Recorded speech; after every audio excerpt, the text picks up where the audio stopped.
Let's go to this conversation now. They've been referred to as coffins on wheels by some. And if you're wondering what I'm talking about, I'm referring to the Toyota panel vans. Some were converted to minibus taxis to carry passengers and to operate on South African roads.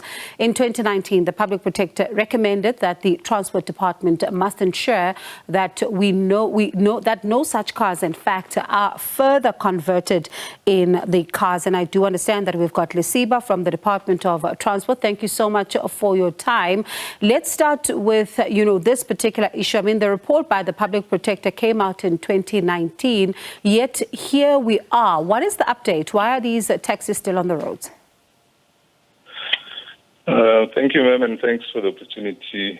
The report, yes, came out in 2019, and we started immediately implementing the remedial action. It has taken more time, but we've been reporting to the Public Protector in terms of the progress. Where we are now, out of the 1,917 that were identified to be scrapped, some of them didn't have operating licenses, which is a requirement for scrapping. Only around 1,200 had operating license, and we have already scrapped in the region of 480. So we're still having plus minus 800 that have not yet been submitted for scrapping. So the delay was just to give opportunities to operators to be able to scrap. So why are the ones without operating licenses on the roads? Have you been able to, as a department, to establish why this is happening? No, all the vehicles, the Toyotas that have been illegally converted, they have been identified, and we have applied what is called admin marking. So as we speak, they are not on the road. Okay. The thing is that they must not be allowed to go back on the road. Admin marking, it means you identify them. They can't register, for example, for a vehicle renew a vehicle operating license. You can't do anything with that vehicle. So all of them, we have identified them and then admin marked them. They are not on the road. If they are, obviously, they are operating without vehicle licenses illegally. I was going to ask that question because the admin marking sounds like a good process on paper, but how sure are you as the department that they are not operating on the roads? Because that is a possibility. That is a possibility, yes, but that's where law enforcement comes in. Because remember, if we have admin marked a vehicle, it doesn't have an operating license. It doesn't even qualify to do a vehicle renewal certificate. So if that vehicle is on the road, obviously law enforcement will be able to pick it up. All right. And let's talk then about these particular cars that are still, to be scrapped and all of that. An operator watching tonight probably asking, is there going to be a scrapping allowance? How is it all going to work? They are scrapped through our tax recapitalization program, and taxi operators understand the process is that you go to the taxi recapitalization South Africa. There's an entity that scraps the vehicles in all provinces. If people want to have the details, they can even contact the department at national. But in each province, there's an entity that scraps the.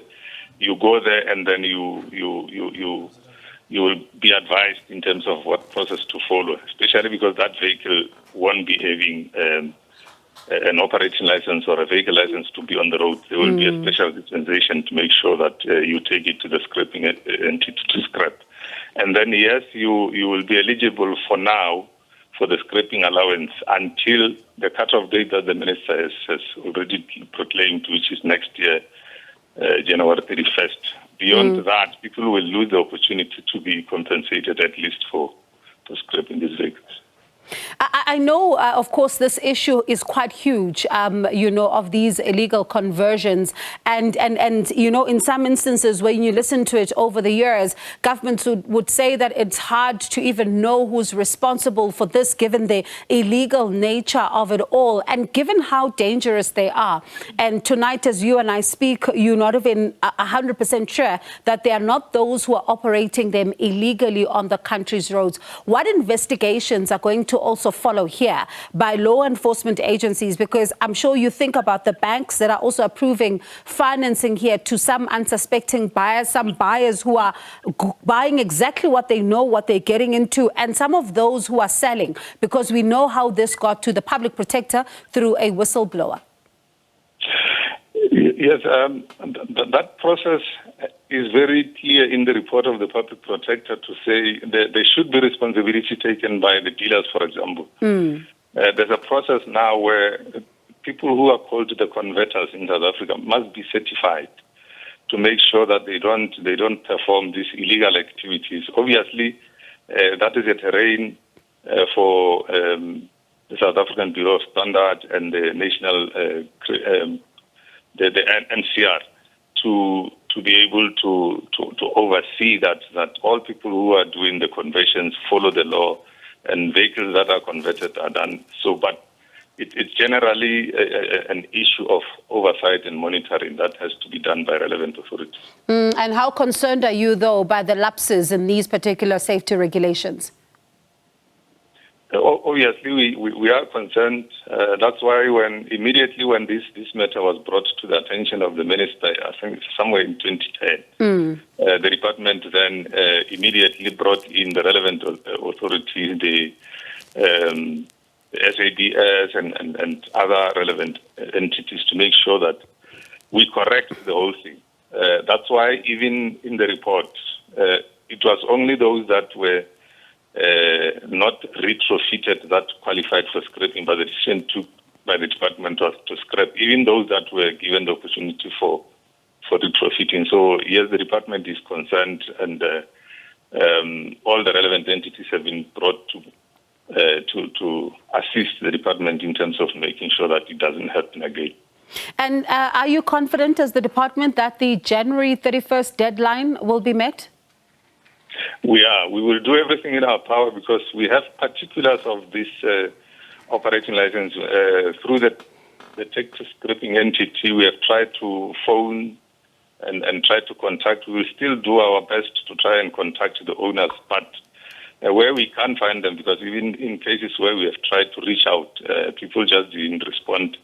Unfortunately, they will lose the opportunity, because once the date of the cut-off date comes in, those vehicles will now be impounded. They will be taken off, they will be scrapped, and unfortunately people won't be able to access compensation, which is what has been given to them for now. And I suppose it's not only about compensation, but the safety of the passengers as well, because you think about how some have referred these particular vehicles as coffins on wheels. Yes, it is not about compensation. I think the issue of compensation, we are just saying, because some of these operators were duped into buying these vehicles unknowingly. I think that's why there was this balance to say, okay, if we scrap them, let them at least get something out of the scrapping allowance. But the main concern is that they were not supposed to be on the road, and they are not supposed to be on the road anyway.